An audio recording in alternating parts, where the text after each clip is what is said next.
bisa diintegrasikan kira-kira seperti itu ya. Perpustakaan dibagi dua. Pertama perpustakaan tidak bergerak, kemudian perpustakaan bergerak. Jadi perpustakaan daerah itu adalah kategorinya perpustakaan tidak bergerak karena dianggap maksudnya dia tidak menarik untuk dikunjungi. Banyak hal yang mengapa dia tidak menarik, misalnya bisa koleksi bukunya, programnya dan lain sebagainya, kegiatan-kegiatannya sangat birokratis misalnya, bisa seperti itu. Penggerak literasi bergerak itu perlu langkah lanjutan untuk mendekatkan buku ke warga. Lahirlah itu konsepnya perpustakaan bergerak itu.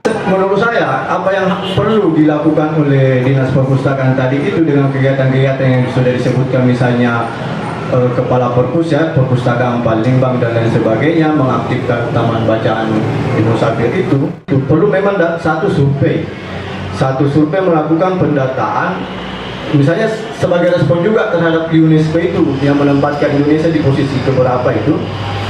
Nah, responnya setiap daerah seperti apa?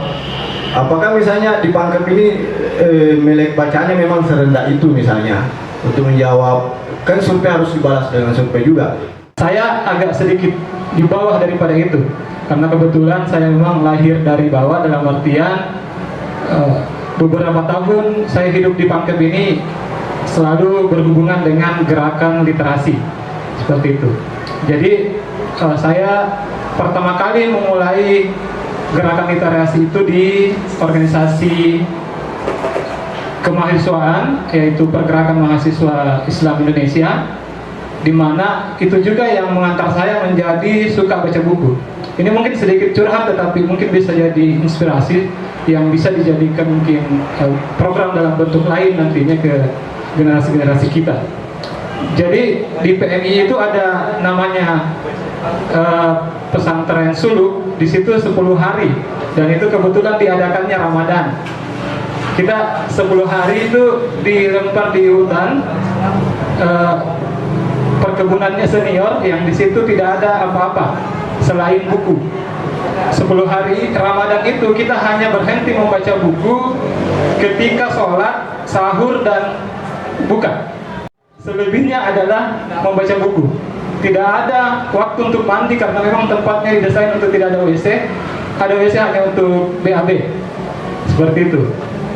Dari situ saya kembali ke kampus di STIDDI Kabupaten Pangkep. Di situ ya, berangkat dari situ saya kemudian membentuk komunitas anak baca namanya. Komunitas anak baca yang mengupaya untuk memantik semangat baca teman-teman atau adik-adik di STIDDI Pangkep itu, tetapi lingkungannya masih seputar mahasiswa. Kemudian berjalan sampai akhirnya masih ada sebenarnya komunitas-komunitas yang hidup mati setelah itu kita bentuk, karena memang saya lihat Pangkep ini gudangnya komunitas. Gampang sekali membuat komunitas, tetapi untuk bertahan itu sangat susah. Seperti itu. Sampai akhirnya 2018 kami membentuk komunitas ya, Nongkrong Literasi. Nongkrong Literasi ini harapannya adalah kami ingin mendekatkan sumber bacaan ke masyarakat. Jadi setiap hari Minggu, setiap pekan itu kita hadir di Taman Musafir.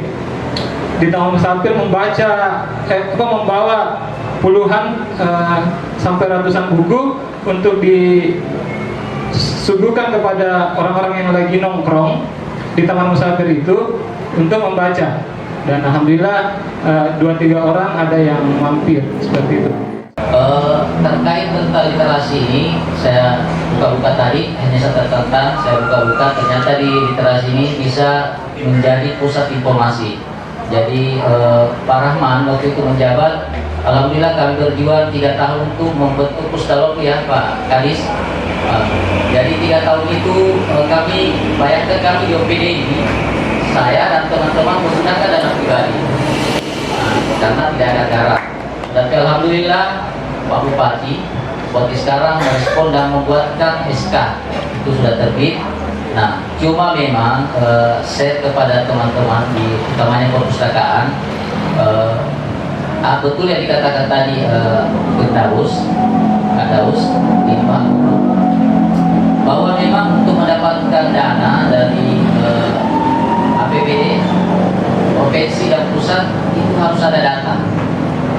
di bencana ada namanya perkadisian, ada namanya IRB, Indeks Rawan Bencana.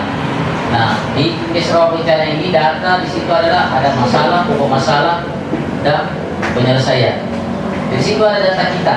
Itulah yang kita paparkan di Bapda, kita paparkan di provinsi dan pusat, sehingga memberikan keyakinan bahwa betul-betul wilayah ini butuh dana ini, karena ada output dan inputnya, dan ada pengembangan yang bisa dilihat.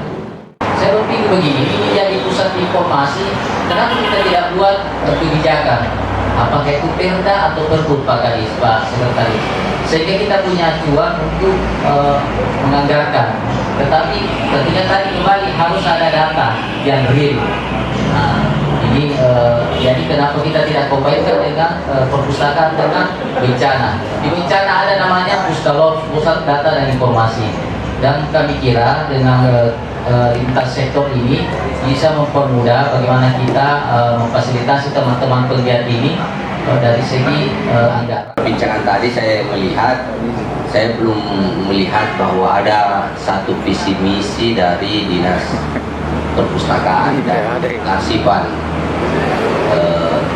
Kalau dinyatakan tadi, saya sepakat sekali bahwa perpustakaan atau literasi ini sebenarnya adalah jantung masyarakat. Dari situlah nadi masyarakat bergerak seperti itu. Karena ini terkait tentang peningkatan sumber daya manusia. Peningkatan sumber daya manusia nanti akan berefek pada semua sektor yang dalam kehidupan mereka. Tetapi tentu karena ini masyarakat, karena ini tentang kebiasaan yang kita mau galakkan, tentang aktivitas yang kita mau lakukan, maka tentu harus ada rekayasa yang lebih konkret. Rekayasa ini tentu berangkat dari grand design atau dengan bahasa yang lain. Sebenarnya visi misinya Dinas Perpustakaan dan Kearsipan Kabupaten Pangkep tentang literasi ini seperti apa? Dengan Dinas Pendidikan, dia bisa berkoordinasi dengan Dinas Pertanian terkait peningkatan minat baca di sektornya masing-masing. Nah, ini kan bisa dilahirkan Perda atau Pergub atau apapun itu yang sifatnya aturan, sifatnya himbauan, sifatnya perintah ke camat, ke lurah, ke desa, seperti itu, tentang kampanye aktivitas membaca.